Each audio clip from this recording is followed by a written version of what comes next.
Welcome to the Terrible Podcast with your hosts from SteelersDepot.com, where you can find all your latest and greatest Steelers news. It's Dave Bryan and Alex Kozora, always lit, talking Steelers. And now, here's Dave and Alex.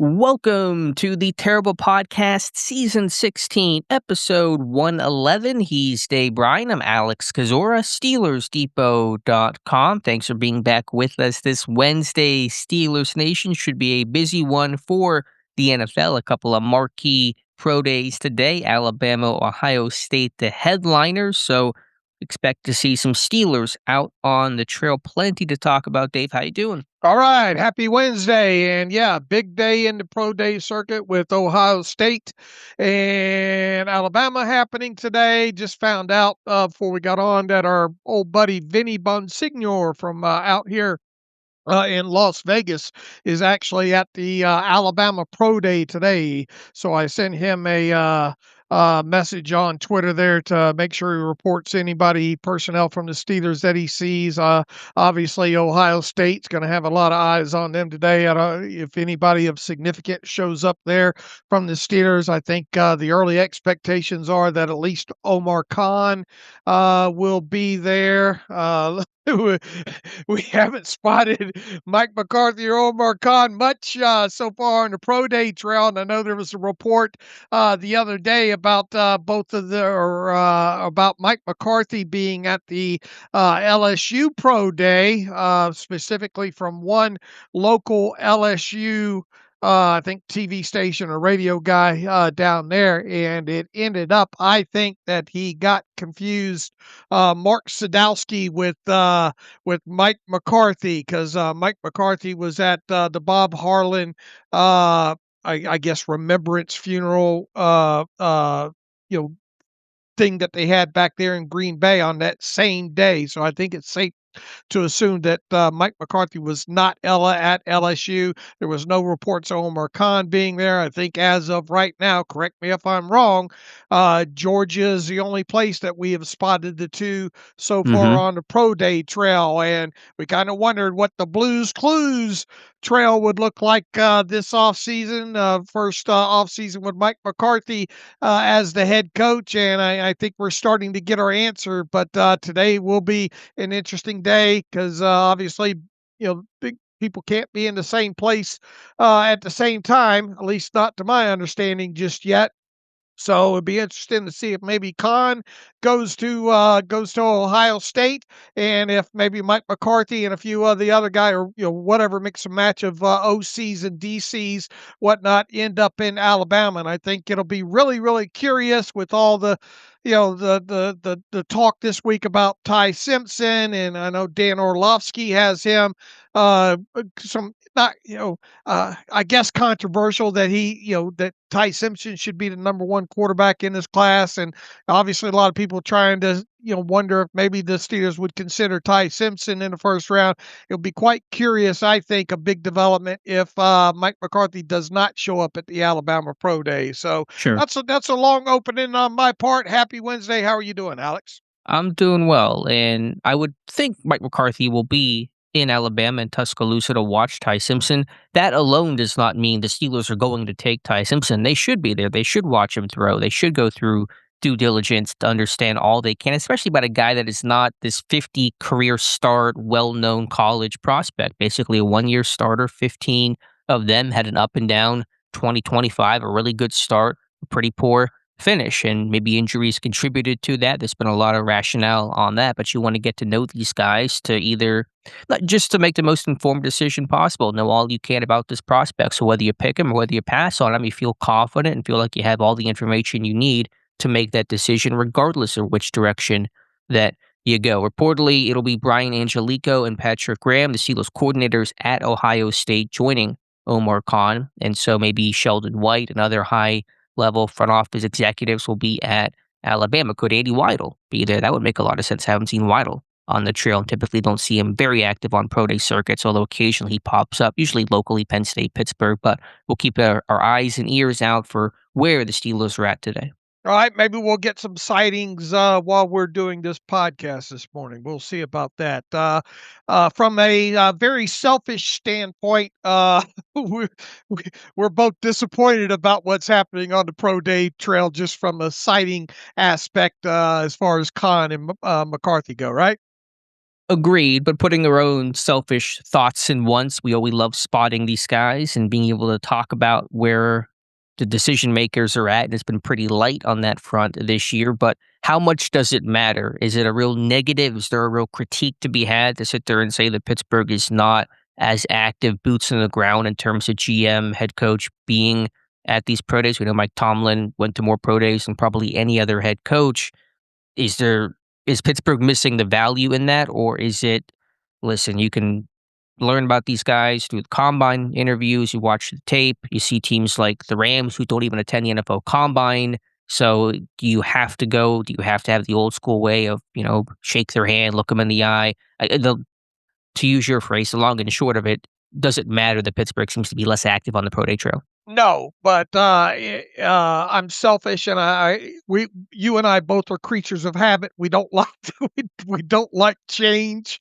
So it is. And look, there's part of the whole game aspect that we play behind the scenes as well too, liking specifically to find not only the scouts and area scouts and personnel members, but finding like position coaches and obviously putting pins in the map as far as coach and GM.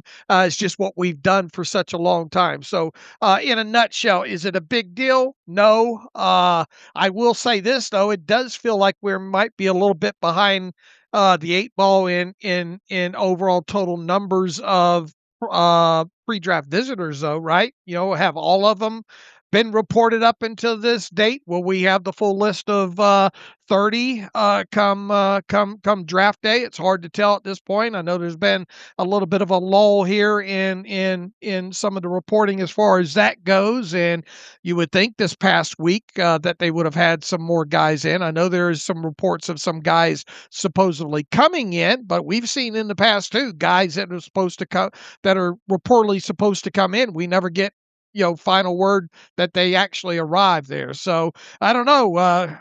We'll see how the Blues Clues process plays out the rest of the way. But no, it's not a big. It's not outside of our own selfishness. It's not huge that Mike McCarthy and Omar Khan haven't been maybe at the level of pro days, number of pro days that they have been in the past. But as long as they get the picks right, it doesn't matter.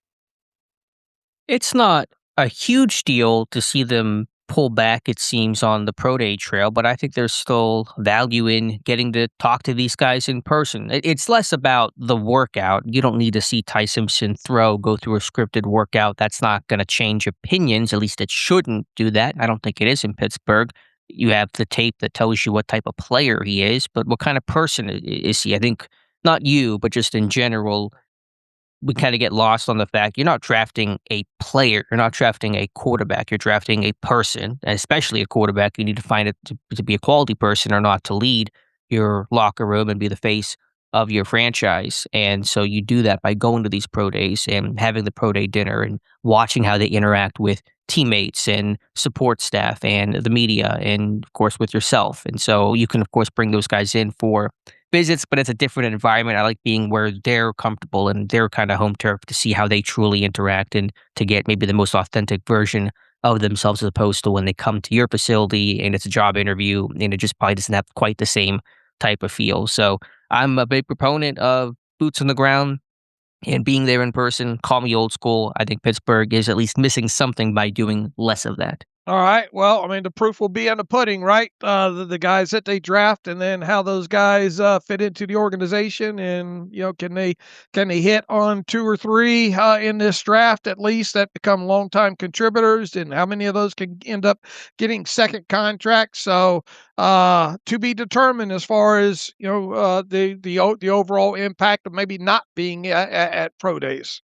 And then in regards to the pre-draft visitor, I think Pittsburgh's in a good place. We have almost half the list. You have this lull because you have this last week and this week are very busy and pro day heavy. And so once you get out of this week, you get a lot of those pre-draft visitors that come in. I'm looking at last year's list. The majority came in the first 2 weeks of April, early Okay. April, the second week of April. So I think Pittsburgh's right on track. I think the only note about the current list is of that current group, who are the real first round possibilities. There aren't a ton of them on there. Denzel Boston is one.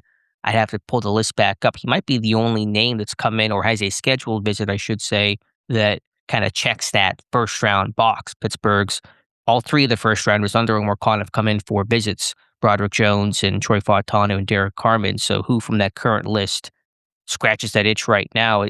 We're going to have to probably get the rest of the list in to really have a good group to work with. Yeah, and here's the hoping we do. And yeah, it'll be interesting to see, especially after this busy week that we noted when we talked, I think on Monday, of all the big pro days this week. And look, I mean, the Notre Dame pro day I think was yesterday. The Texas pro day.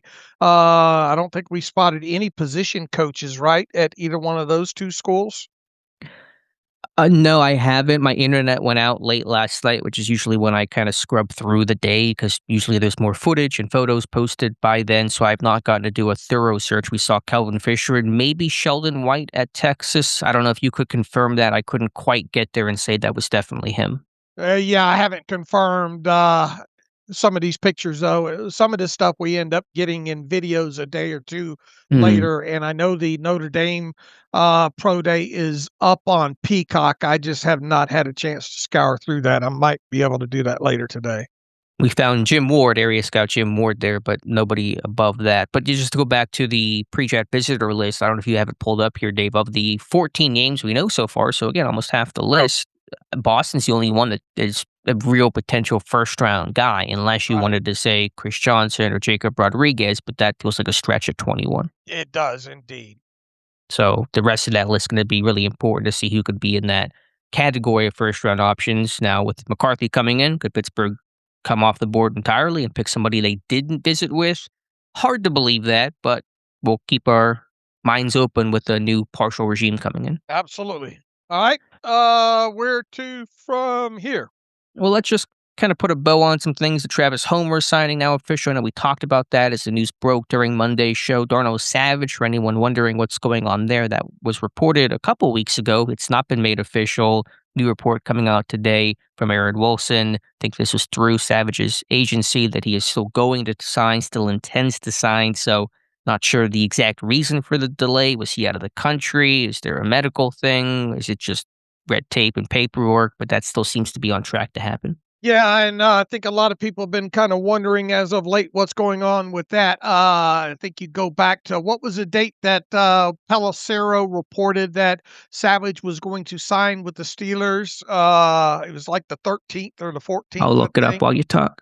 All right. All we know at this point, I went back and looked through all of the NFL official transaction sheets that the league puts out daily or near daily. And the only instance on there of Darnell Savage was him actually listed as a free agent visit on March 14th. So he reportedly came to Pittsburgh and visited with the team on March 14th, but there has been no official, at least as far as the NFL is concerned, signing there. Now, I know Over the Cap put up contract information on Darnell Savage, and generally they don't just jump the gun and guess on those. I imagine maybe the contract was at least submitted, you know, or put on hold. I don't know why Over the Cap has him listed as signing with his contract details up there, because all that matters is whether or not this guy hits the master NFL sheet or not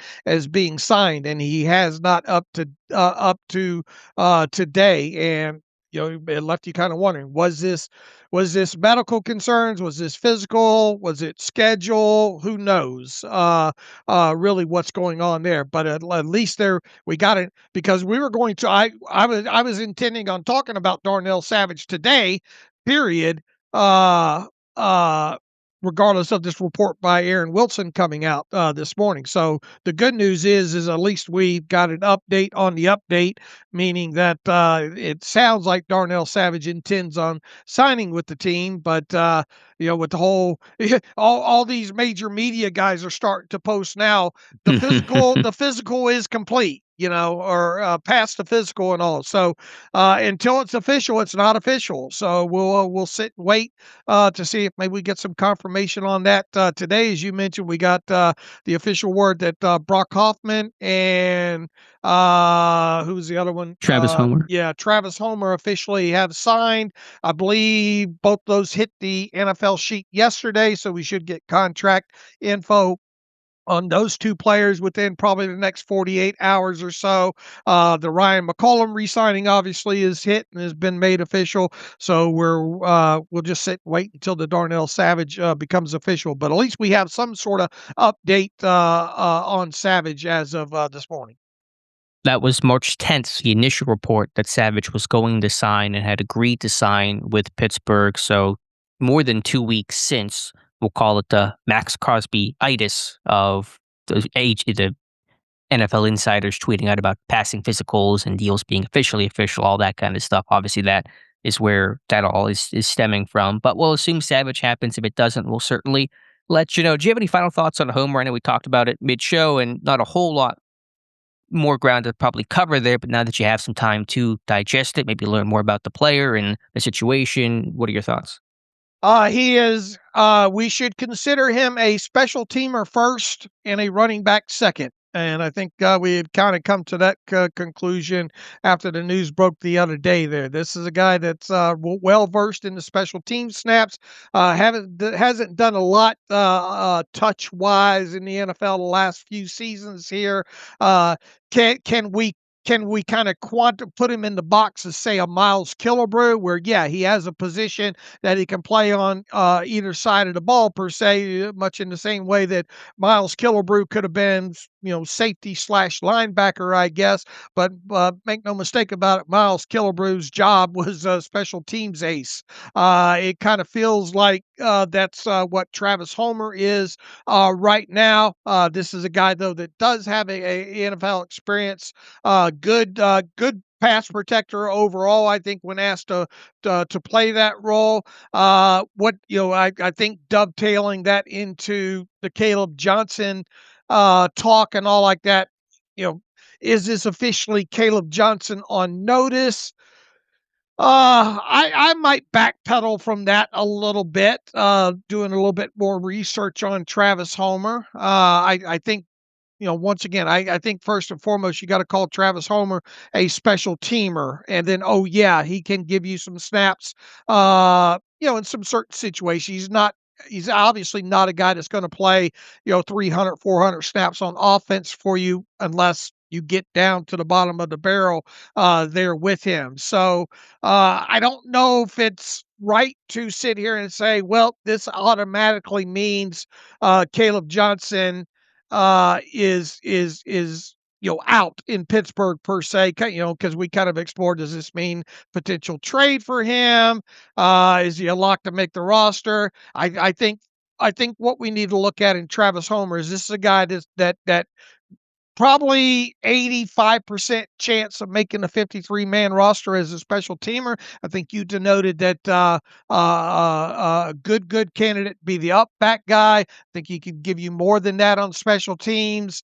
And I think there's a good chance at this time, if you want to throw Travis Homer in the running back department, that the Steelers wind up keeping 4 of them in total. Talking about Jaylen Warren, obviously Homer, Caleb Johnson, and Rico Dowdle. and Rico Dowdle, the new free agent there. So I think that's plausible on the heels of Homer being signed.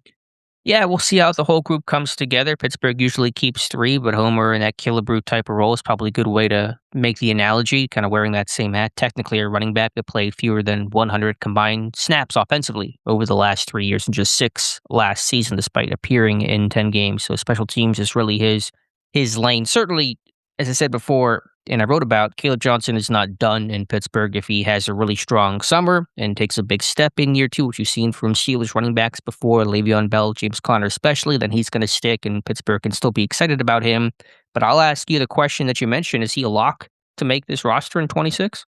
I don't think he's a lock, no, but it is interesting when you get into the game day roster build, and we talked about this, I think, before even Travis Homer signed, and on the heels of Rico Dowdle signing with this team. You get down to that to the game day 48 per se, specifically numbers 47 and 48, I suppose. One of those guys is generally going to be the 8 offensive lineman that dresses and probably doesn't play any snaps. But how often, especially in Pittsburgh, now look, you got a new regime, obviously, in their coaching staff, maybe a different way of putting together game day rosters there. Let's assume, which is dangerous to do at this part of the offseason, that Homer makes this 53-man roster and is active on game days, you got a real questionable role about Caleb Johnson, especially when it comes to special teams contributions. Are you going to dress a fourth running back per se in Caleb Johnson, and especially one that probably isn't, unless he shows something this summer, isn't going to be part of special teams packages there. So I think that becomes the big question moving forward, that if indeed Travis Homer makes this 53-man roster, what does that mean for Caleb Johnson? If he does make the 53-man roster, could we go numerous games, assuming the rest of the running back depth chart stays healthy, where Caleb Johnson's a healthy, inactive scratch? I'm all for getting into the weeds like that, and that's a fair thought to wonder about. But I'll just back you up, Dave, and say when I ask the question, is he a lock to make the roster? And the answer is not yes, of course, which I agree. He is not a lock to make the roster. That says something right there. It makes you go, okay, where are things going wrong? How do we get in this position in the first place? Because had I told you 11 months ago, Caleb Johnson would not be a lock to make the roster going into his sophomore season, you'd be like, whoa, that is crazy. What is going on here? So I think again, Homer does not mean that Johnson is gone, but it is recognition that Homer offers something that a guy like Johnson has not shown to offer, and probably won't be able to show to offer to the degree that Homer has displayed, and that Johnson needs a really strong summer for this new coaching staff to want to keep working with him. I tell you, if I'm Caleb Johnson, I'm volunteering to showcase my special teams wares during the preseason and during training camp and all. But yeah, I mean, a lot of people are still going to ask the question, but I do think it's important to look at what Travis Homer is and what Travis Homer isn't. And Hmm. we know what he is, and that's a special teams asset. Uh, but and once again, you get in a situation where your top two running backs get knocked out. Can you put Travis Homer on the field? Yeah, you can. But I think it is something worthy to at least watch when it comes to, because look, when you build out your 53-man roster final predictions, you're also looking at what the initial 5 or 7 inactives might look like as well too, right? So that plays a role in it. But to sit here right now for me to tell you that Caleb Johnson is that I would bet my house on him being on the 53-man roster, I think I'd be foolish to do so. Agreed. And so my overall phrasing for Johnson is he needs a good summer. He needs a strong summer into year two, because Arthur Smith did not draft him, but Johnson was drafted to be part of Arthur Smith in his outside zone scheme. That is now gone. And the new coaching staff is not going to be attached to him the way the old coaching staff was. And assuming Mike McCarthy still has good control over how this roster gets formed, the way Mike Tomlin controlled who made the roster and who did not make the roster, that'll be important. So we'll see. Johnson will certainly have an opportunity. You should give him that chance. Want to see what year two looks like. It could be big for him. And if it does, then he'll make the team easily, and they may end up keeping 4 running backs, but he'll need that good summer to really cement his case. All right. Let's see. 32 NFL teams are in attendance or were in attendance, I think, at Duke. That's coming across my Twitter feed here. I don't think we have any sightings yet at Ohio State and Alabama. I think, wait a minute, there is some pictures, I think, coming in here, but I don't have time to look at that live on during this podcast here. Okay, we got some Mike Tomlin news to talk about this morning. We do. Mike Tomlin reportedly has higher representation in the sports agency world, which signals a move into television. This broke last night. I forget the exact outlet. Maybe you can fill in the details of who reported that, but Mike Tomlin hiring some sports agents. That was Front Office Sports that did note that. He hired longtime sports media agent Sandy Montag, and so it would signal that Tomlin is at least seriously exploring the idea of television and most likely will be part of a network in some capacity come the fall. In what role and where, who knows, but Tomlin potentially pivoting to television. Yeah, when you look at his representation and you go to their website, you go to look at their on-air talent that they have under contract, quite a notable list there. I think Mike Tirico is part of that group. Dickie V, Lord, there's some real notable names listed that are represented by that agency there. So I can't help but think, though, going back to a conversation that Mike Tomlin had with Rich Eisen back in June or July of, what was it, 2023, I think, maybe. Now, things change, and that obviously seems to be the case here with Mike Tomlin. And I would imagine at this point, as all these pro day events are going, Mike Tomlin's probably missing it at this point here. And I know even Rich Eisen doubled down not long ago, and I think several other people have as well too, saying that I think it's a good bet that Mike Tomlin shows up in media and kind of per se follows the path of, I guess, Bill Cowher's a good classic example, former Steelers coach, obviously. And you have the interesting thing with Tony Dungy being out on Football Night in America. Is Rodney Harrison out as well too? I forget. They're certainly shuffling that group Right. around a lot. Significant changes to the Sunday night football coverage. All right, to put a bow around this and not spend too much time on it. Yeah, I mean, I think you start connecting the dots of this recent news here. There's a good chance that Mike Tomlin's going to show up somewhere on our TV as part of media covering the NFL in 2026. It's hard to imagine him not right now at this point. Seems so. And I know the interview that you referenced with Rich Eisen, that Tomlin wasn't enthused about the idea of TV was because he didn't want to criticize his peers, but he could have a role. There probably won't be much of that. How often did Tony Dungy really have biting criticism of a player or team? Not that often. Things were a little softer on there and just give some general analysis. So that would make sense. Could he join Fox with his buddy Jay Glazer? This is probably going to be a studio role. I don't expect Tomlin to step into the broadcasting booth and be a color commentator or anything like that. So I'm sure any network will be willing to concede and shape and mold the role in whatever way Mike Tomlin wants it. He'll have plenty of competition. I'm sure a bidding war. I'm sure he'll get paid very well for a relatively cushy job. It would be something if he did replace Dungy on NBC. It'd be a twist of Dungy was the man who hired Tomlin for his first NFL job, his NFL mentor, and then Tomlin could potentially replace him in the broadcasting field. So kind of an interesting twist if that's how things work out. I tell you, if you think back to the role that we've seen Dungy have in Football Night in America, the last several years and all, the sit downs and all like that, I think Tomlin would be quite excellent in that role, not only with coaches and but players as well too, because he is obviously liked. It feels like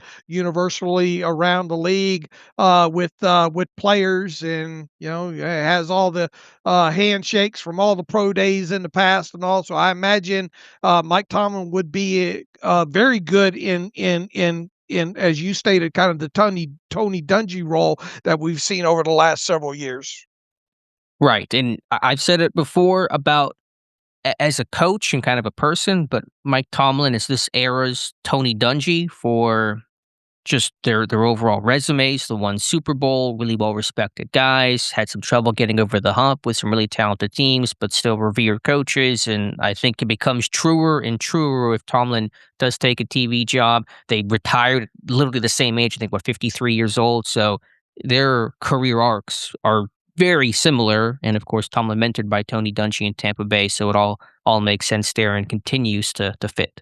I am at my core. I am a bit surprised that this is gone this fast with him. I kind of envision Mike Tomlin taking a complete year off, but if the money's there and the iron's hot, you got to strike then. So we'll see. Obviously the first step is getting representation, and once again, the representation that he has a lot of big names in the sports media world under that roof there. So probably won't be too much longer before we find out where he lands.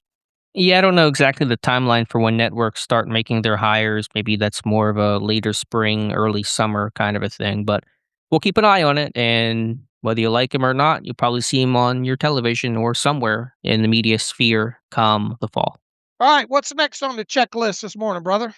All right, a Rules. couple.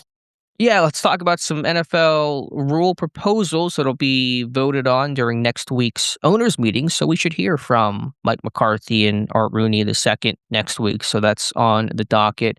The couple rule proposals, I hadn't followed it super closely. There's one that can basically say league personnel can work with the officials to help disqualify a player if there was an incident missed. That seems to be just out of the DK Metcalf situation where the officials did not see a sideline incident with that Lions fan, and therefore they could not disqualify him, even though his actions were worthy of an ejection during that game. So there's going to be some safety nets for the officials to correct any wrongs they may make. All right. How do you think this potentially plays into like the DK Metcalf situation sideline?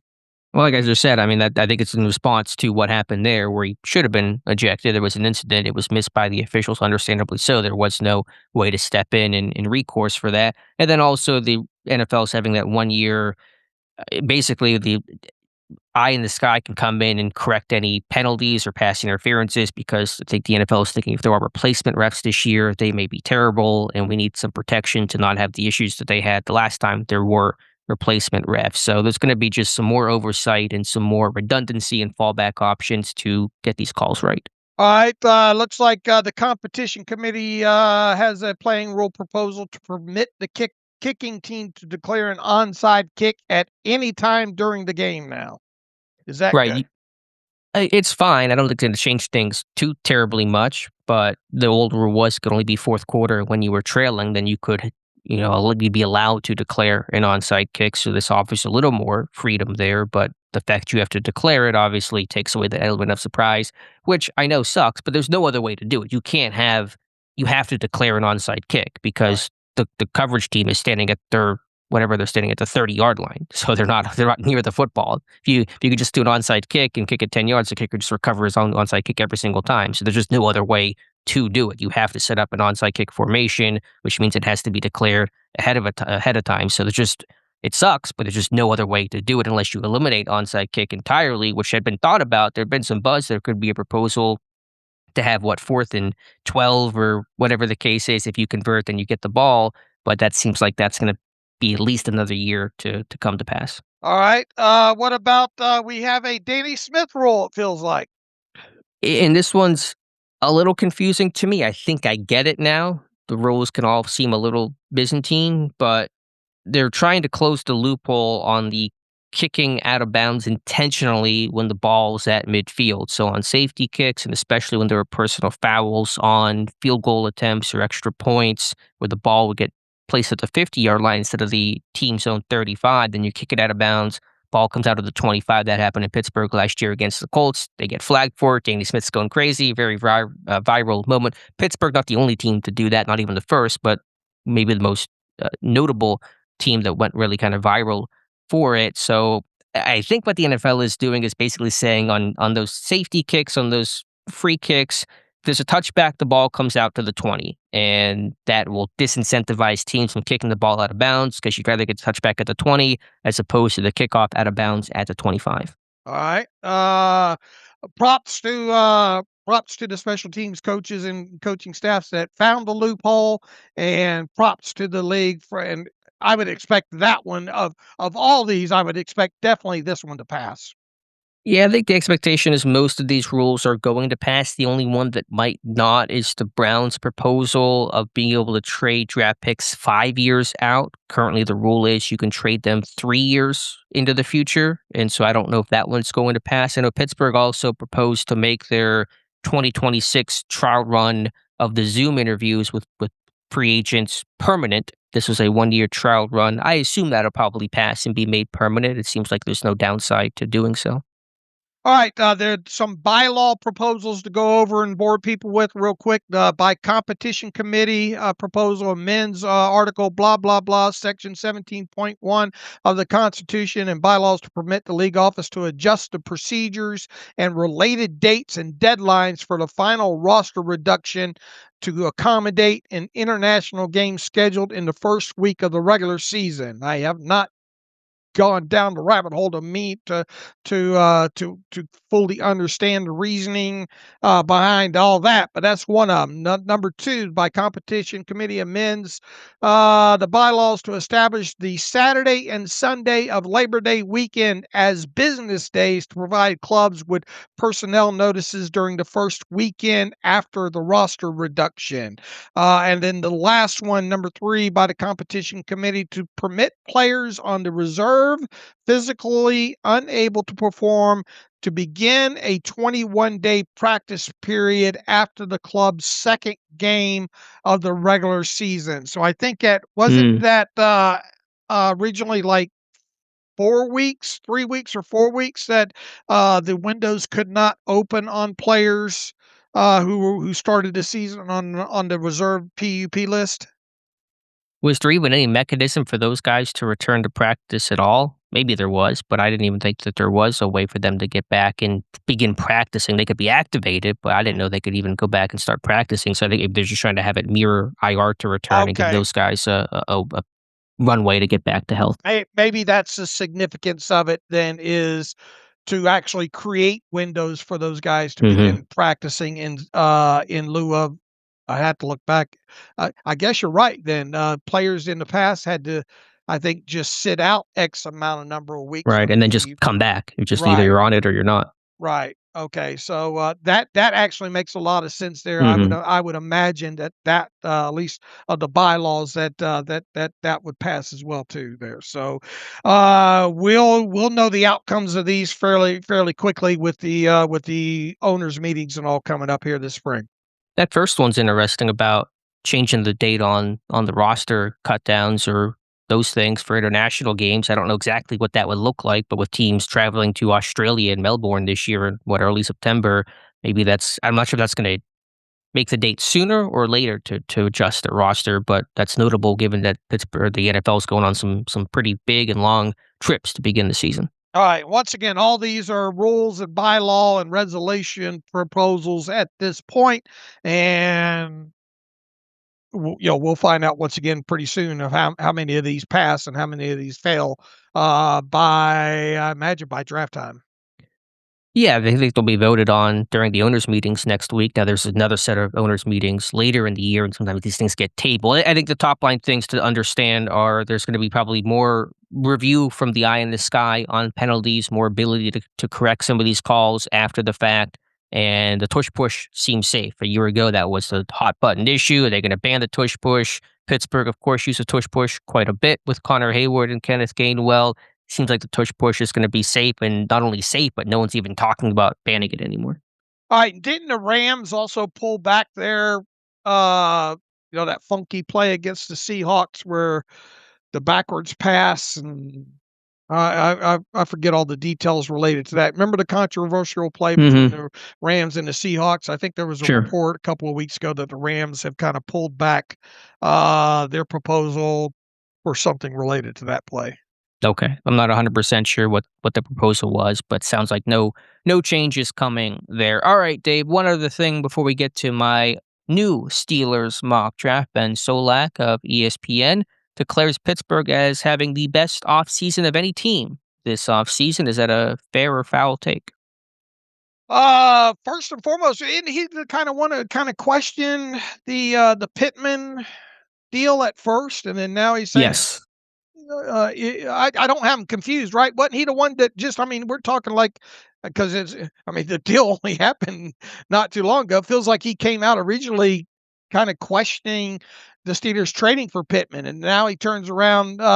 And look, this is a hard chore. This is not a chore that I would like to do league wide and having to write up and rank all these off seasons and all like that. But I mean, specifically, he has the Steelers ranked number one. He says things that he loved, getting Pittman on a late round pick swap, saying the Colts were always going to trade him after they re-signed Alec Pierce, so they didn't have a ton of leverage. And because Pittman is a true possession receiver, he needed to go to a team with a ton of targets to give out. There aren't many such teams, but Pittsburgh is a great fit for him as he pairs well with DK Metcalf and potentially Aaron Rodgers. He says the Steelers signed Pittman to an extension after the trade that guarantees him some money, which was an unnecessarily early commitment to his future on the roster, but a 6th, 7th round pick swap for a starting receiver is great business. Things he didn't love, he says nothing. It was a ton of doubles for Omar Khan and the Steelers brass. Talks about Dowdle has consistently proved he can moonlight as a running back one if needed, has receiving chops in a committee. Talks about Dean coming off of a career year, but the Steelers didn't pay him like a cornerback number one, so they might get a nice bargain there. He goes on to talk about Joseph Day as a perennial valuable rotational defensive tackle. And he goes on to talk about Asante Samuel Jr. looked healthy in a limited time he played last season, and he calls Brisker a low-risk gamble on another health question mark in a secondary that needs depth to maximize Jalen Ramsey's versatility. So, look, I'm not going to get into whether or not the Steelers deserve to be, I guess, ranked number one, because I haven't paid, obviously, the close attention league-wide that, say, maybe Ben Solak has, but I think it's fair to at least of what we talked about this the other day, what we and fans and a lot of people that follow the team media and all expected the Steelers to address this offseason with either outside signings, trades, or re-signings. Positionally, they have addressed those. Contractually, it looks, as far as money and cash spending goes, I think it looks very fair. I think the only thing that's really in question about all the moves that they have made so far this offseason is the fact that Pittman is earning $24 million in cash in 2026, but we explained the reasons why it probably went that way as part of getting him in the trade for the Colts and getting Pittman to agree to a contract extension to lower his number. But I think lost in all that, that's important to highlight, is the new money average that Pittman got in that deal of a little bit over 17 in that, which is very fair on both sides as far as that goes. So, yeah, look, I mean, Joseph Day, the more I look at that, I really like that signing. I really like the Dowdle signing. I think Solak's smart to say that the Steelers got themselves basically, a starting cornerback that are not paying him like a cornerback number one. I believe the risker is a low risk gamble for this team as well too. You look at even just the recent signings in Brock Hoffman. I really love that deal, as I said as much the other day. And then you look at the Travis Homer and what he essentially is on paper, and what we think the money is for both those guys in Hoffman and Homer. Those look like smart signings as well too, and two that could play or pay pretty big benefits there. So, would I give the Steelers an A plus right now? Probably not. I think it's hard for any team across the league to get an A plus, but I think in totality, with everything that's happened, re-signings, and everything, I'm not afraid now at this point. Maybe give them like a B plus, A minus, maybe even. Yeah, I gave him a B plus in my ranking last weekend. That was before the Hoffman signing became official and the Homer edition and those moves. Solak did say right after the Pittman deal, the Steelers pissed me off when it came to the extension. That was before I think we knew the exact trade terms and how cheap the deal was. So I think Solak is putting that into context right now and still noting he doesn't love the contract, which I can understand, but you had to do a new contract there. You couldn't just leave that contract as is. You had to pay the guy something. Is he truly worth that? Maybe not, but Pittsburgh can get out of that if it really goes south. So yeah, there's a lot to like there. I think the critique is the moves they haven't made. Well, who's thrown this guy? Who's thrown Michael Pittman the football? What is the Yeah. quarterback situation? It's Pittsburgh's inaction and seemingly just waiting for Aaron Rodgers. Will that come back to bite them? Is that even the right direction to go? That's really where you can obviously debate Pittsburgh's offseason and what the critique of it is. Yeah, the most important position on any team, right? And Right. and we're still in limbo at this point per se. Because I Pittsburgh's one of only two teams with really no clear clarity on their quarterback situation. I think them and Arizona are the teams that really are kind of waiting in the Mhm, wings. mhm. And I guess we should go over what Mike McCarthy had to say when asked by Kevin Harlan the other day about the status of Aaron Rodgers. Yeah, that was at the Celebration of Life for Bob Harlan. You mentioned earlier the late Packers CEO and president.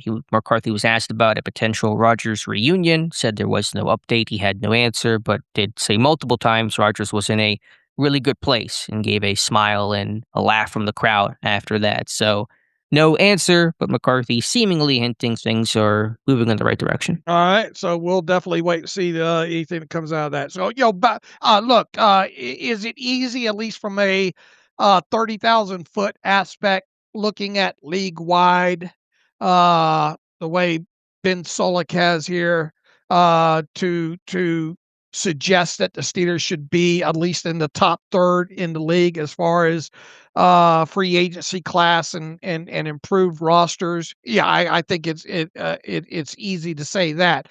Can top quarter of the league, from what at least we know, I know from the outside watching some of these moves around the league. Yeah, I think it's fair to put them in that realm as well too. I would really have to go through it with a fine tooth comb to sit here and say they're number one, but. I can see where a guy like Solak, because of the reasons that he gave, did put Steelers number one. Yeah, could the Raiders be number one for the talent infusion they've added? The Titans. I know sometimes those things don't work out the way they look like on paper, and just throwing money at free agency has not always worked out for teams. But those are teams that needed a lot of talent and had resources and money to spend and did so. So I don't know if Pittsburgh's number one, but they've had a good offseason. That's all that really matters. Right, and you don't win in the offseason, though, and you don't win in free agency. hmm This team still gotta back it up with a good draft, and we gotta find out who the quarterback is too. And I would just say too, the best offseason of the AFC North, because everything's about your division and how you stack up against them. And I went through the exercise, like I just said 2 weeks ago or a weekend ago, ranking the AFC North free agencies and based on what they gained, what they lost. I think Pittsburgh is the clear winner of that. Baltimore, the Crosby debacle, they had a roster purge. The Bengals didn't do much. The Browns have made some investments in the offensive line, probably overpaid, but they have to build up the trenches. Not a whole lot outside of that. So I think Pittsburgh has had the best offseason in the division. What's the most notable ad by the Bengals so far? Is that Boye Mafe? Mafe and Cook are the two defensively. And then, of course, just bringing back Joe Flacco. Right. What do you think Yeah. about the money Joe Flacco got? Do you think that raises Aaron Rodgers' eyebrows any, being how obviously Flacco's going in there to be a number two? I think he has a base of something like 6 million and a up to amount. I think it was 9 million. That's good money for old hmm man Flacco. It is. What does this mean for Aaron Rodgers looking at that? Nothing. He's going to take a deal similar to last year. He didn't play for his exact worth last year. He could have played for a lot more money if he really had a mind to. So I don't think it affects things one bit. But good for Joe Flacco. He's got to be in the Andrew Brandt Business Hall of Fame, right? I mean, what is Flacco's career earnings? He has made himself some good money in his whole career. Yeah, I don't think he's on the Kirk Cousins Yeah, no one track, is. but let's see what Flacco. 184 million. I'm looking at. I think that's Okay. accurate. All right, yeah, you can buy a couple of groceries You with can. that. All right, Dave, let's get to my new Steelers mock draft that went up this morning, and everyone loves it. Oh, 100% of great course. comments. No, I'm just kidding. But we'll go through it, and you guys can see if you like it, love it, hate it, or something else. We'll start off here in the first round, 21st over. I went corner my last mock draft, sticking in the secondary this time, but it's safety with Emmanuel McNeil Warren from Toledo. Not mocked to Pittsburgh very often, but I think safety is still firmly in play without a long-term option. could certainly be Dylan Thieneman from Oregon, but I went the other way with McNeil Warren. All right, this is obviously a MAC player, right? And he is one of the higher ranked safeties in this year's class. Was this a, excuse my French, shits and grins, let's take it another direction kind of aspect of this, a different twist per se, because you do end up doing 3 or 4 of these, and to not repeat some of the repetitive stuff. Why was your head going, and specifically a Mac guy, in the first round here? I'm just trying to get a sense of Sure. when you opened up the old notepad or the word file there of, you know what, I'm gonna go down this hole. The Microsoft Word document is where all Yeah. these things start and they get transferred over. It's a little bit to be a little bit different and offer some new names we're not talking about, but I think he's a worthy guy, Mac or not. It's a really strong safety class. He's one of the top 3 safeties, likely to be a first round pick. So this to me is right on the nose in terms of where his value is expected to be, mid to late first round type of a guy that checks all the boxes. He's got size, athleticism, production. We'll see if Pittsburgh shows enough interest for him to truly qualify in that first round list. They had light representation at the Toledo Pro Day, no known pre-draft visit yet. So will he stay in that first round category for Pittsburgh? Based on previous history, we shall see. But what box does he not check? Was I guess what my response to anyone questioning the pick of McNeil Warren. As far as the player and the fit, I mean, he checks the boxes. I think just historically, when you look at, you know, first round picks and, you know, used to be Power 5, now I guess Power 4, and, you know, it just it was quite a surprise to open it up to see a Toledo player, Mac guy, be the first round pick here. I get that history. The last non-Power 4, we now have to say, player in the first round was Ben in 2004, another MAC guy, Miami, Ohio. So I get that history of it. But if he's a good player, you sit there and scout the helmet and say, well, he's from the MAC, and so we can take him in the first round. You know, I don't know if Pittsburgh will have those kind of blinders on. So I get the history of it. But if he's a good player, he's a good player, and he's a good. He can play free, he can play strong, super productive. 9 forced fumbles. I mean, he's got range. He's a good athlete. So, I mean, there's just what will he do in year 1? Maybe a little harder to figure out what that will look like.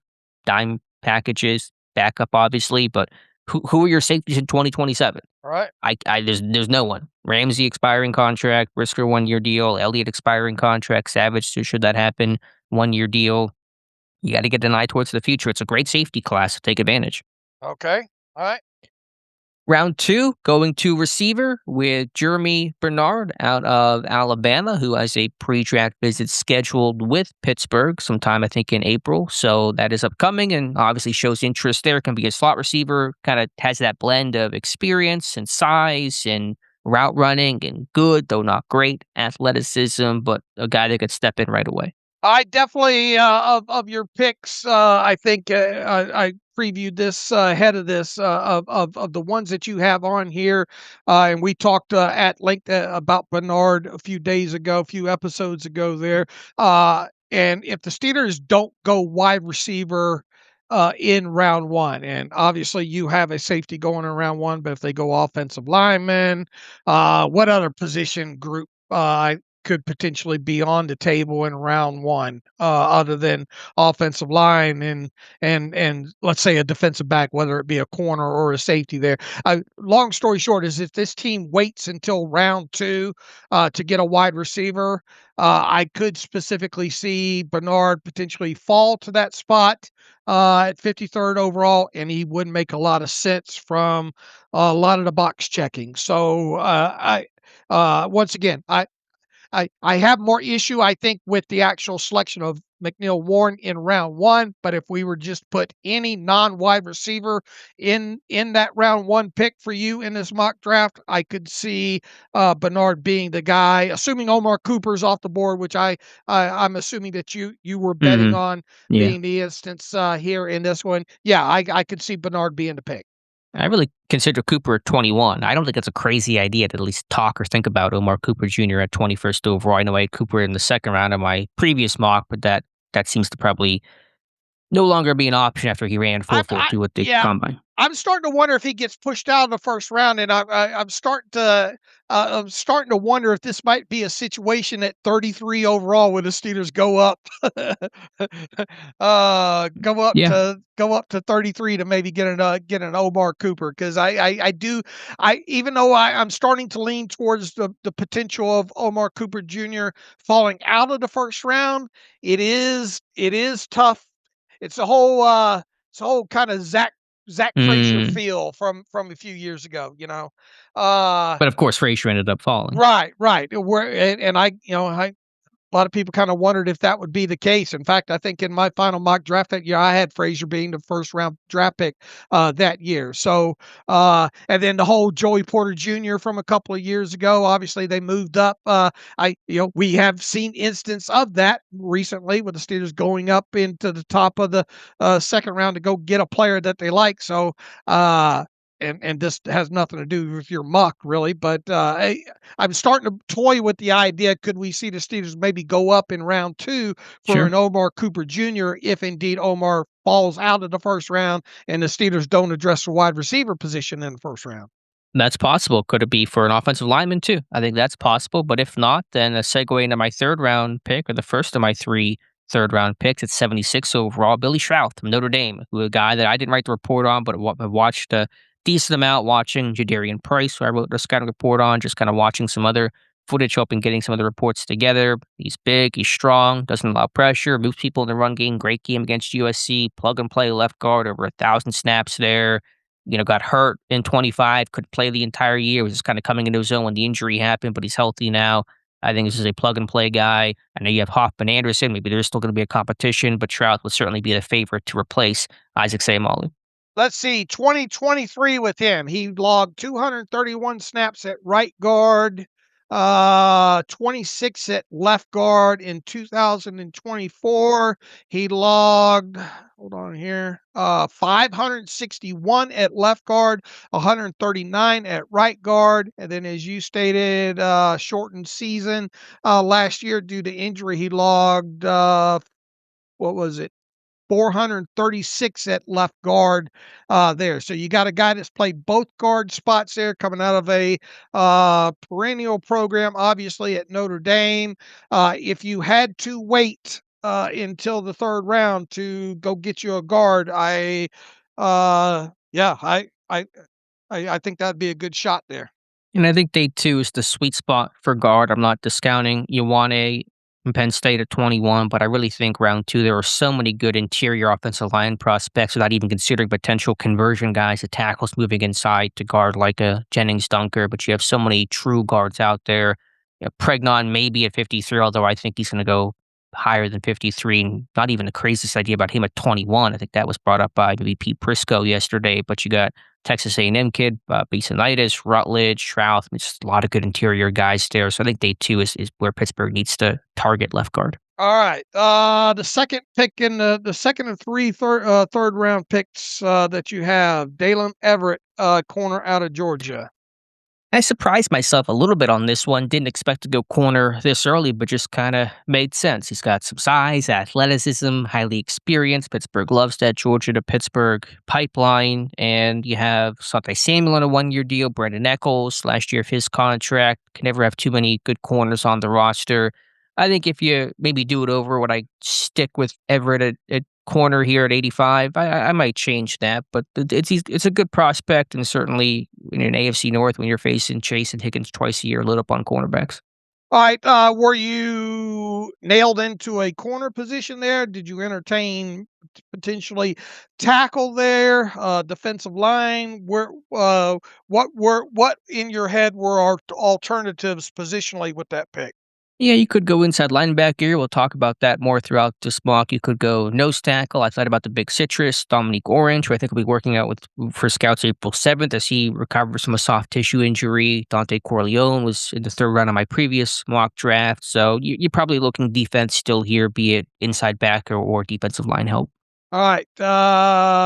Obviously, the Steelers were at the Georgia Pro Day as well, too. So we'll have to see. Is Everett's not on the pre-draft visitor list yet, is he? No, there's been no report of that happening. Could it? It could, but nothing yet. All right. Feels like you're trying to call a shot here. I get a sense that you you're thinking that the Steelers have more than just passing interest in Cole Payton out of North Dakota State. Yeah, he's my pick at 99 overall with a final of 3 third-round picks. And this one I really wrestled with. Should they take a quarterback? And this, to be clear, this mock is about what I think will happen, not what I'm advocating for. I'm also not predicting any trades in this mock, even though I doubt they're going to have a dozen picks when the dust finally settles. But should they, will they take Peyton, and where does he fall with the big questions? But a lot of smoke on him. If you do, I'm not crazy about Cole Peyton, but if there's a guy to take, a developmental type, somebody with tools to work with, if the mechanics get cleaned up, that's the guy that you want. And that's the guy I think Pittsburgh thinks that they can fix and mold with Mike McCarthy now in tow. And so Peyton checks those boxes, and where is he going to go?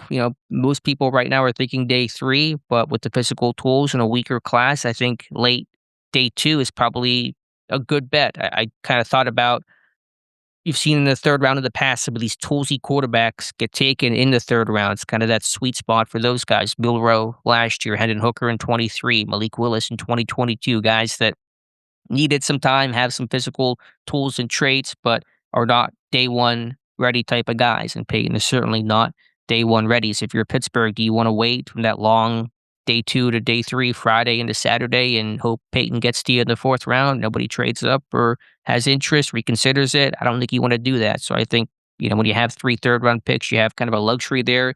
You take a project guy in Cole Peyton. All right. Going into this mock draft with your GM hat on, were you under the assumption that Aaron Rodgers has re-signed with the team? Yeah, I guess. I mean, I didn't sit there and really talk out how the Rodgers situation could look, but yes, it still works under the assumption that Rodgers will be coming back. All right, so this would obviously spell the end of Mason Rudolph in Pittsburgh if this happened.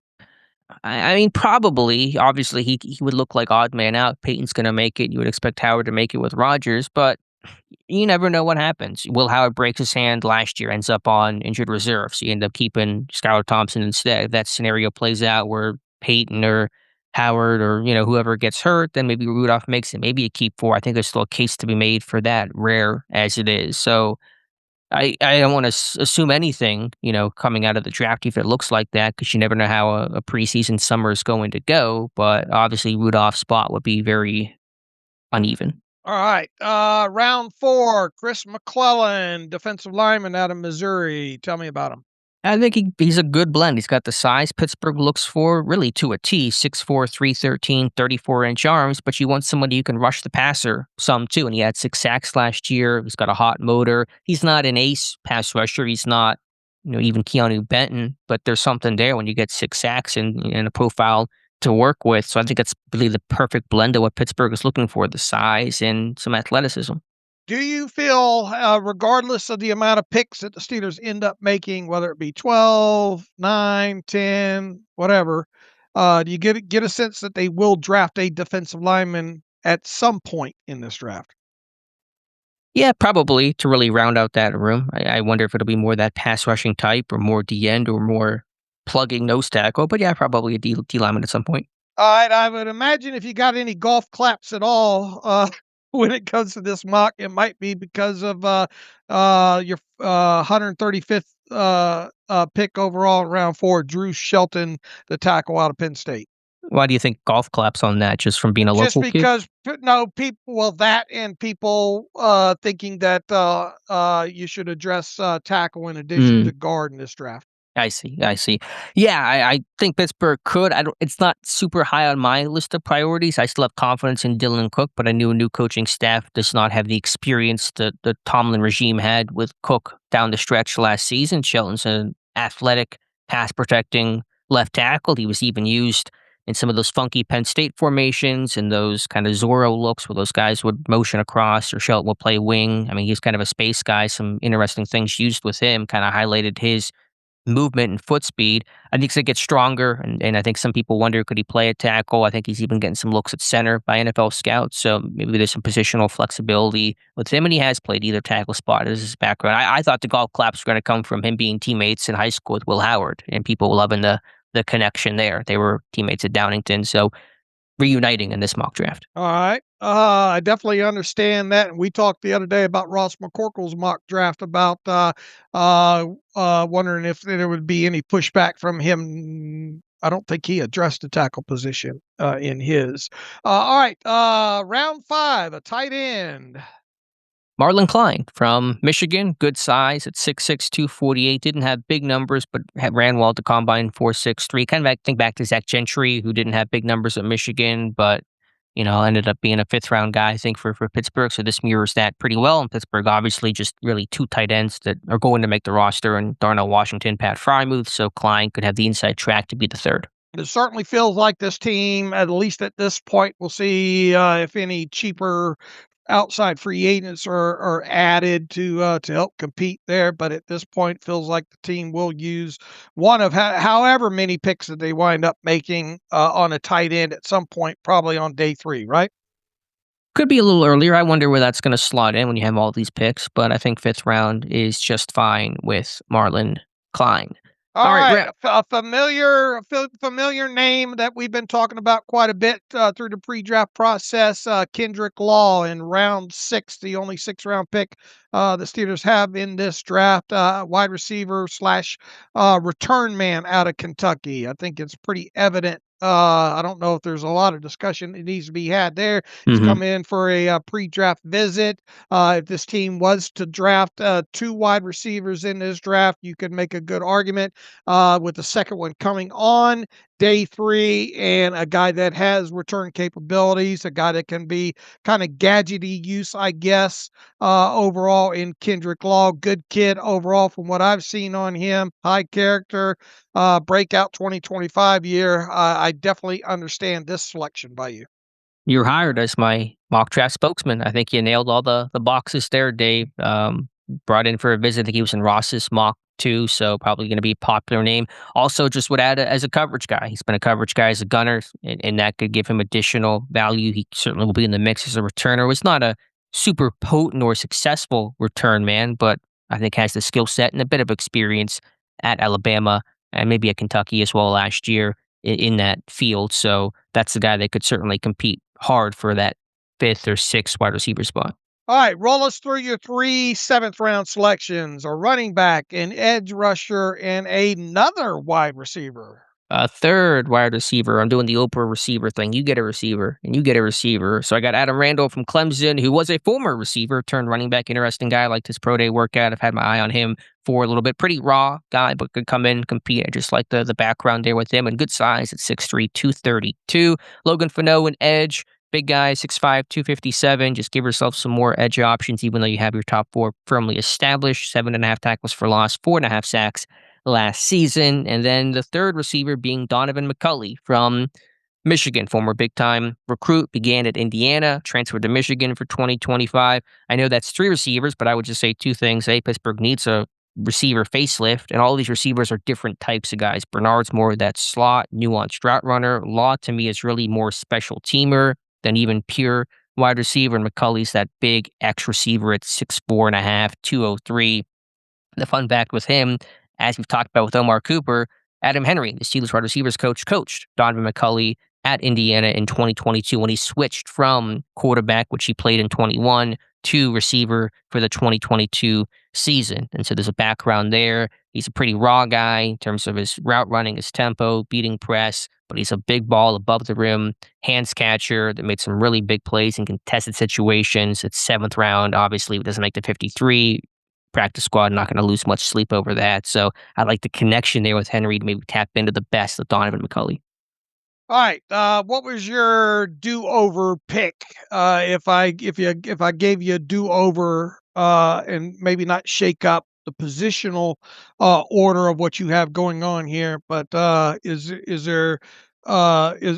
you have a hard time, say maybe, I don't know, round 3 with maybe a different corner over this corner, or in round 3 another guard over this guard, or another tackle over that tackle in the 5th round. Is there any kind of do-over that you that after you push the button? Well, I think it would be positional. I think the one position you don't see on this list is a lack of inside linebacker. And could you argue in that 3rd round, swap out Everett, put in an inside linebacker, and then maybe put a cornerback late and replace the 3rd receiver or Randall or somebody like that? I think it's all fair game. I did consider inside linebacker. I understand Pittsburgh has shown some interest. It's a good class overall. I just couldn't find a guy to fit at the top. And then once you get into that later day 3, what is that inside linebacker really doing for you? Adding competition and giving yourself some depth. But here's my answer that I've given out to people asking, what about inside linebacker? Pittsburgh kept Patrick Queen. They seem to be keeping Malik Harrison. They re-signed Cole Holcomb. If they really hated their inside linebacker room and wanted to get new youth and talent in there, why would they do those 3 things? Why would they basically run back the room as it is when they could have easily changed it up and nobody really would have batted an eye about it, especially with Harrison or Holcomb, and opted to just basically keep the group as it was last year? Sure, I get that. I understand the reasoning. That means I see something in that room to want to keep it as is, to bring back Holcomb, to keep Malik Harrison, and they probably could have traded Queen to Dallas, and obviously it seems like that's not going to happen. All right. Yeah, okay, I get it. All right, of these 12 picks, which one from where you sit right now has the best chance of being a Pittsburgh Steeler? Oh man, I don't know. I mean, I'll say Kendrick Law from Kentucky. Just kind of feels like he's got Steeler on him. Okay. All right. I mean, obviously we've had a lot of conversations about Law, and he sure seems to be matching up. That would probably be 1A for me. 1B might be the other the first, Bernard. I think you could really visualize if they don't go wide receiver in round 1, if they don't get Omar Cooper Jr., it really feels like Bernard could be in their sights and would make a lot of sense for the type of player that he is, and where you have him in the 2nd round there. So I would probably rank them just because of you know Law and the type of fit, the 2nd type of receiver and return capabilities, and being in for a pre-draft visit. I think it's easy to kind of circle him, at least at this point. And then, yeah, I think I would potentially go Bernard as the 2nd best chance of the 12 players that you have picked.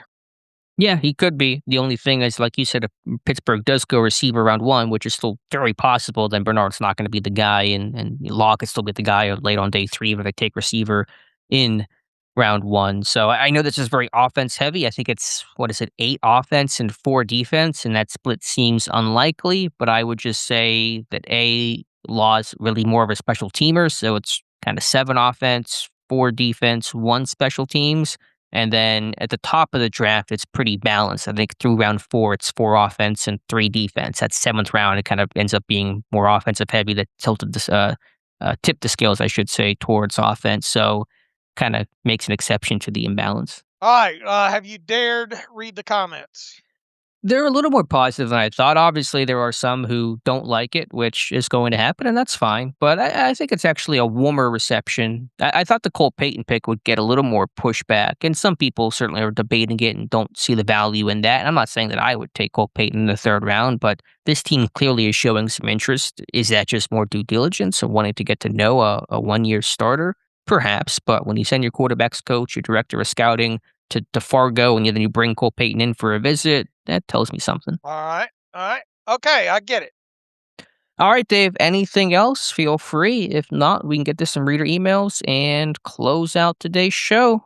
All right, let's look at the pro day trail here, see if anything's come up. Is the Pitt Pro Day tomorrow? It's not today, is it? I don't know. Let me get my Pro Day tracker. I have not looked. Let me get my Pro Day tracker up. Let me see if let me search Steelers and Pro Day here to see if there's any developments maybe as far as today Yeah, goes. Pitt is tomorrow. I'm not seeing any news yet on Ohio State or Alabama, so I don't know if we're going to get our news on that by the time we close this out. So, all right, let's go to the email machine and see what's going on over here with some questions listeners might have. We will start with Brian Tellini. Not sure how far you have got into searching for a number 3 tight end in this draft class, but good blockers seem to be few and far between. My favorite so far would have to be Will Kazmarek from Ohio State. He's probably not going to offer a ton as a pass catcher, but I do like his blocking ability and effort. Other than Saunders from Penn State, do you have any names to watch? I think Alex hit on Klein out of Michigan is definitely one to watch, right? Yeah, I mean, I've not seen any real connection to him in terms of what Pittsburgh has done so far this pre-draft cycle, but yeah, it's a good tight end class. Khalil Dinkins came in for a local visit, but he's an inline Y. I mean, it's a pretty strong class. So I think there's a lot of names you could throw out there early day 3 that would make sense. All right, Jay writes in researching Blues Clues, official pre draft visits, and college pro days for McCarthy's first round pick shows nothing promising. He says, I only looked at his first round picks. One year he had 2 first round picks. He says Mike Tomlin appeared to have a lot more input than McCarthy for the first round pick. He says with Dallas, McCarthy had significant input, noting in 2024 he had the most influence on personnel and draft decisions of his career. Nonetheless, Jerry and Stephen Jones had the final say, he writes. Michael Parsons had an official pre-draft visit and McCarthy attended his pro day. He says C.D. Lamb and Tyler Smith had neither. However, Tyler Smith did have a private workout with McCarthy. With Green Bay GM Ted Thompson had control over the draft decisions. McCarthy provided input. He says during McCarthy's head coaching time at Green Bay, no first round selection had a pre-draft visit with McCarthy, only attending Brian Bulaga's and Kevin King's pro days. He says, I feel McCarthy will have much more say as to who is drafted. He says, a caveat, I only use one source, Google AI. All right. Oh, Uh, that's dangerous to do, but let's take Jay at his word. Let's take Google AI at its word. Uh, and the whole Blues Clues things and related to Pittsburgh and obviously Omar Khan being around as long as he's been around. Andy Weidel been here for a couple of years. I, you know, I don't know if we can. I guess how much. I guess the question is here is how much does McCarthy's history with or other organizations and him being first year in Pittsburgh, how much of a correlation, if any, can be taken, or are we all flying blindfolded here? it's one of those great unknowns of a new head coach, and we'll just have to wait and see. There's no way to really affirmatively answer that the process will be the same, that our predictive ability will be the same, or stronger or weaker, or whatever the case is. So we're just going to have to let the picks come in and be able to match them up with what we knew pre-draft and start building it out from there. I'll work under the assumption a first round pick will have to have some contact with the organization beyond just a combine interview, be it a pro day dinner or more likely a pre-draft visit. That's what the history under Khan had started to kind of turn towards. So there's just no way I can give you a confident answer because we're all experiencing this kind of new. So we'll just wait and see. What is being right when it comes to mock drafts in today's day and age? Because look, you go back several years ago, the whole what draft was it that that I will never repeat? The Curtis Brown, the Marcus yeah, Gilbert draft, like yeah. 20, whatever year that was. Yeah, you gotta have a high degree of luck in here, but then also the Blues Clues helps play into that as well too, and things just have to absolutely. I guess what I'm getting at, if you nail the first round pick, or if you nail 2 or 3 picks in any given mock draft of yours, you've done yeoman's work per se. So to sit here and act like we're going to be that any of us are going to be right to a certain degree. What is right, I guess. But I think I think this plays into the draft contest that we have, and I think that's a better reflection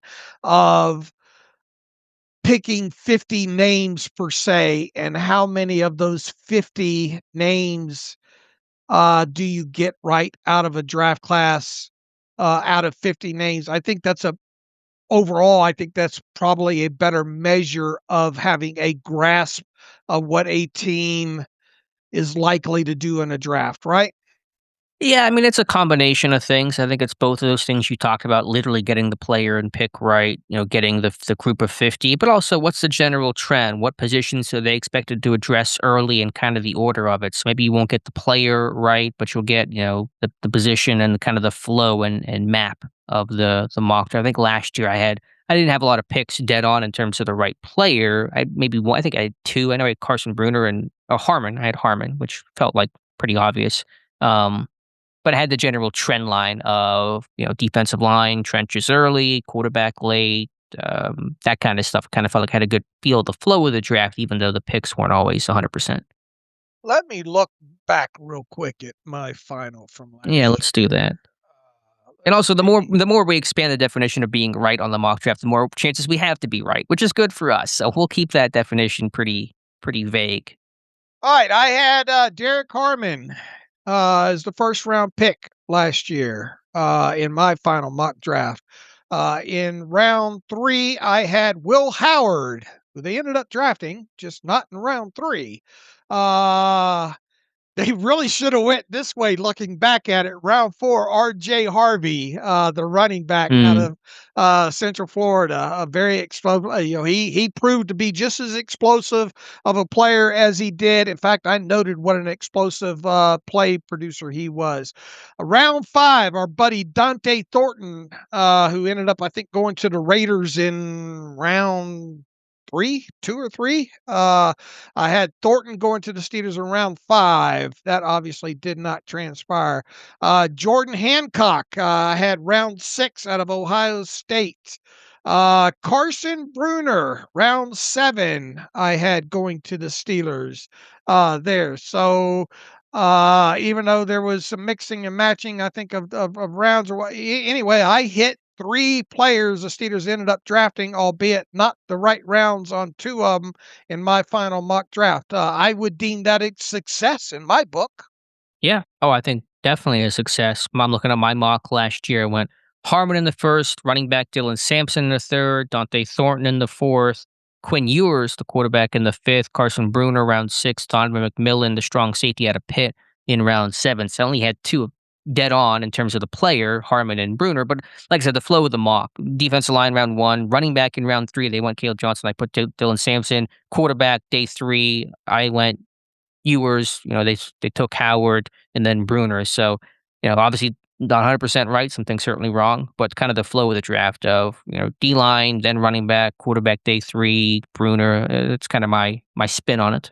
In my others considered categories of each, with each pick, I listed 4 players. So how many picks were there in last year's draft or mock, the final mock? 6. I had 30 total players listed that I quote unquote considered in there. Of the others that were not my actual picks, I had Y.A. Black going to the Steelers in round 6. All right. So again, we expand the definition of right as much as possible. We do the others considered mostly out of a response in the past to when we would be asked about that. Who else did you consider at this spot? And we gonna end up starting kind of putting it in those mock drafts just to answer that question off the bat. But yeah, we always do that as well. All right, Jason Chadwell says, my question plays into Alex's mock draft that he dropped this morning. What if Vega and the top 3 wide receivers are off the board? Tate, Tyson, and Lemon in the first round. Offensive guard is then off the table, and is it really worth taking the the 4th wide receiver in the first 21 picks? He says, I guess safety is the next logical choice. So I guess he's putting himself in your shoes that if Vega's off the board, top wide receivers off the board, and let's say Tate, Tyson, and Lemon, and then offensive guard is then off the table, and is it really worth taking? Yeah, and he's trying to give you, I guess, seeing it through your eyes of the safety pick there. McNeil there.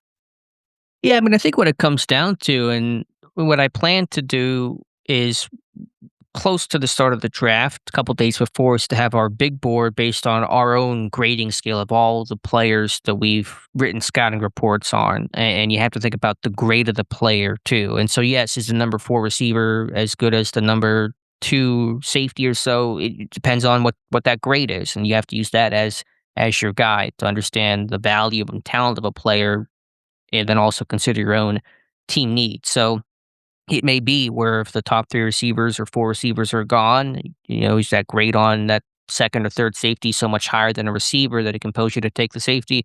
It just depends. That's why the board matters, and it's why our grading scale, to get on my soapbox for a second, this year, we removed the round aspect of it. He's a first rounder, he's a third rounder, because what does that mean? Positional value impacts that, depth and strength of a class impacts where a guy might go to. So what is the grade? What is the talent? What are the expected outcomes on a player? That's our focus. That tells you how good the player is expected to be. And so that's what drives you, is your board in terms of where these guys are rated. All right, well put. All right, Bryce is back in here. So far, how would you rank the teams in the AFC North in terms of overall free agency moves? He says, state your reasons for your rankings. We're not going to get in, I don't think, in a ranking. We partially did that exercise earlier in the show there. I think you can make great, like we said, I think you can make great arguments of the 4 AFC North teams that the Steelers, at least on paper, at least of what we know about other teams and what the holes were for the Steelers. I think it's fair to rank the Steelers first. Love the SAT format of this question, and state the reasons why. I did this article on March 21st. So I had Pittsburgh in first with a B+, Cleveland second at B-, Cincinnati third with a C, and Baltimore fourth with a C-. And this was again before the Hoffman deal became official, the Homer edition, etc. So that was my rankings. All right. Right now, in your eyes, if both the number 2 corner in the draft and the number 1 inside linebacker in the draft both fall to 21, which one would you take? Well, I think you got to be more specific than just saying the number 2 or the number 1, because number 2 on somebody's board might be number 4 on, without putting names and seeing who's come off the board and all like that. But I guess just in theory, if only one corner is off the board and no off the ball linebackers off the board, would you take, and you had to choose either corner or inside linebacker, what are you most likely to do? Yeah, as you said, answering these things in this hypotheticals vacuums, just it's not. I get the humor of the question, but it's just not how you end up thinking about these things. But if it's Jamar McCoy versus Sonny Styles, who do you take there? I don't know. You probably take the inside backer at that point, even though the positional value is a bit less, just because you have Dean, you have Porter for hopefully a couple of years from now. So you probably take the off ball linebacker. But again, these things aren't just made off of those kind of broader hypotheticals. You're going to look at the board and your grades and the players and all that kind of stuff, and that's how you decide these things. All right, let's see here. Let's take one more from Brett Nile. He's got a book in here. I'm not going to read all of it. Heard Alex talk several times about how you just need to be aggressive in trading up, like KC, Buffalo, and Baltimore. He says, I feel a need to push back as there is important missing context. He says, number 1, KC traded up, but Trubisky was the first quarterback taken by the Bears at number 2. Mahomes fell to number 10. Deshaun Watson was number 12, by the way. If the Bears get it right, or the Bills, as they are the team KC traded with, then there's no way KC could have got to number 2. I don't know where he's going there. I guess he's going back to all the KC trade up things. Number 2, he says the Bills had extra draft capital, the Mahomes trade, but it was not a draft capital trade. They started at 21 and traded Cordy Glenn, veteran, to the Bengals to move up to 12, then traded blah, blah, blah. Baltimore drafted Lamar at 32. They traded back into the first round for him, which means that every team, including Baltimore, passed on him. Good move by them, but not the all-in trade up as made out to be. He says, I think the context is important because it's not just about believing in a guy. It's also about the opportunity, either from a guy falling or having extra capital. He said, I would also be remiss if I didn't point out that the long losing season the Steelers had was the year the last losing season the Steelers had was the year they drafted Ben. They had number 10 in a quarterback rich draft. Sometimes it doesn't start with having a high draft pick. All right, I don't know what all he's getting at there except trying to push back, saying that Alex talked several times about how you just need to be aggressive in trading up for, I guess, for a quarterback, and how he feels that's a faulty trade narrative. I would say a couple things there. To the first part about if the Bears get the pick right, they take Mahomes over Trubisky. Yeah, I mean I understand that, but to give you the Mike Tomlin answer, if my aunt had male parts, she'd be my uncle. I guess the teams get it right. Yeah, I get that, but often they don't get it right. And my point is, if there's a guy that you love, and he's falling for whatever reason, whether teams pass on him, whether that's right or wrong, it's all about if you love the guy, then go up there and get him. On the other parts, I've mentioned about the Bills trading up twice before, and I've mentioned many times about the kind of funny part about Baltimore getting Lamar is that it took Hayden Hurst, who was a 25-year-old former minor league pitcher of the Pirates before they took Lamar Jackson. So, yeah, it wasn't this aggressive getting the top 10 on him. But the point is, and the point that I made is that there's this fatalistic thought of, oh, you can't, if you win 9 games, if you have a winning season, you just can't get a quarterback. I just think that's completely not true based off of the reasons I've cited, Buffalo and Kansas City and Baltimore. And yes, just having a losing record give you an easier path and maybe a better chance to go get a quarterback. Yeah, as Pittsburgh showed after their 6-10 season in 03 and 2004, and that was pick 11, not pick 10. But you still can't sit there and say, oh, we won 9 games, so throw our hands up. We're not getting a quarterback this year. I just think that's a fatalist and incorrect way to frame it. And if you have extra capital, then great. If you don't, then trading at capital is still fine to get the quarterback if he's going to be the franchise guy. So I don't think extra capital dictates whether or not you make that trade for the quarterback. If he's the guy, he's the guy. So again, I just make that point to say that just because you win 9 games does not mean you are frozen out of the quarterback sweepstakes. All right. All right. We got through. I ended up reading all that email after all there, so gave you an opportunity to rebuttal with it. Basically, yeah. Look, drafting not drafting in period, regardless of the position, still is not an exact science. You cannot guarantee yourself drafting X player is going to end up being a 15-year player, All Pro, Hall of Famer. In today's draft, and quarterback obviously is far from a exact science of all the positions, and it's the most important position on any one team there. What Alex is pretty much getting at is that regardless of where you pick, if you have if you believe that's your guy and you don't have a franchise quarterback and you are firmly you should do whatever it takes to go get that guy within maybe beyond reason, right? Yeah, that's basically it. It just comes down to 2 thoughts: that having a winning season does not mean that you can't get a franchise quarterback, and that the way that you get a franchise quarterback is, develop him or excuse me, scout him, identify him, and then pursue him with every ounce of aggression that you have. That's the way to go about it. Right. And once again, using past drafts to prove a point. I mean, every draft's different, Right. and to use the narrative, we're looking at trying to fit that into a narrative that look at what happened here. Once again, we're talking about an inexact science and teams being in love with one player more so than another. Yeah, Pittsburgh, if that situation comes to pass, let's say in the 27 draft, if they trade up for somebody, it's going to look different than the exact way that Kansas City did it, or Buffalo did it, or Baltimore did it. But that's not the point. The point is not to say to do the exact same thing or have the exact same situation. The point is you saw this guy you really liked. You made an aggressive, bold move to go up there and get him, even if it was the second time around like Baltimore and Lamar. And that's the principle. Act as if your life depends on getting that guy and go get that guy. Because if you're right, then what you gave up for him, no one will care. No one will remember because you got the guy, and that's all that matters. Right. All right. We got through some emails there. Any late breaking news coming in? Let me refresh the Twitter timeline. Mike Sullivan hired by the Raiders, by the way, as their quarterback's coach. So he'll be the guy in charge of coaching up and developing Mendoza.